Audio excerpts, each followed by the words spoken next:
मित्रांनो नमस्कार. कायदेशीर माहिती देणाऱ्या माझ्या युट्यूब चॅनलमध्ये तुमचं स्वागत आहे. आजचा विषय रंजक विषय.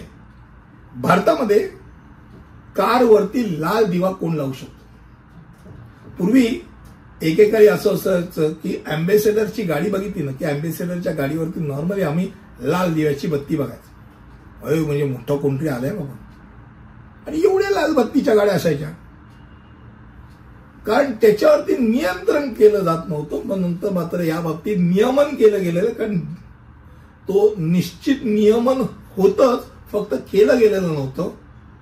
त्यामुळे तुमच्या माहिती करता भारतात केवळ काही उच्च पदस्थ अधिकारी यांनाच कारवरती लाल दिवा लावण्याची परवानगी आहे. केंद्र सरकार वाहनांवर रंगीत दिवे लावण्याबद्दल वापरण्याबद्दल नियमन करते. आता दोन प्रकारे असतात. फ्लॅशर असतात. फ्लॅशर सह लाल दिव्याची बत्ती कोण लावू शकतं? लाल दिवे कोण लावू शकतं आपल्या गाडीवर? तर पहिली गोष्ट म्हणजे राष्ट्रपती, उपराष्ट्रपती,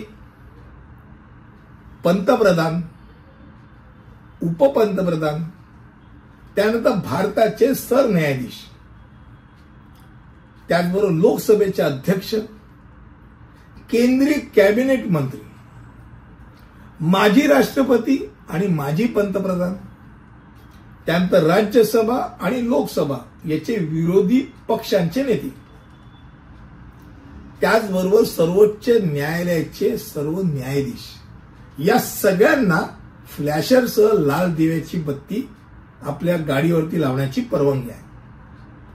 आता फ्लॅशर शिवाय लाल दिवे कोण वापरू शकतो हे बघूया. हे नॉर्मली राज्यातल्या लोकांकरता ते असतं. त्यात पहिला भाग म्हणजे राज्यपाल. फ्लॅशर शिवाय लाल दिवे यांच्या गाडीवर असतात. राज्यपाल, त्यानंतर मुख्यमंत्री, उपमुख्यमंत्री, उच्च न्यायालयाचे मुख्य न्यायाधीश, त्यानंतर विधानसभेचे अध्यक्ष, विधान परिषदेचे अध्यक्ष, मंत्री, कोणते मंत्री तर कॅबिनेट मंत्री, प्रत्येक राज्यातले म्हणजे महाराष्ट्राचे कॅबिनेट मंत्री, आणि उच्च न्यायालयाचे सर्व न्यायाधीश यांना फ्लॅशर शिवाय लाल दिवे वापरण्याची परवानगी आपल्या गाडीवर.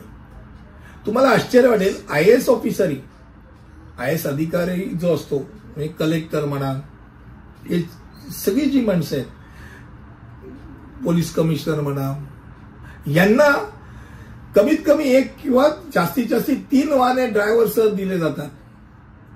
पण त्यांच्या वाहनांवर निळा दिवा असतो, लाल दिवा नाही. तेव्हा आजचा विषय, भारतात कारवर लाल दिवा कोण लावू शकतो हा होता.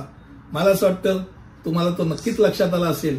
आणि त्यामुळे पुढील व्हिडिओमध्ये असंच काहीतरी रंजक घेऊन येईल. तिथपर्यंत व्हिडिओ ऐकत राहा आणि मजा घेत राहा. धन्यवाद.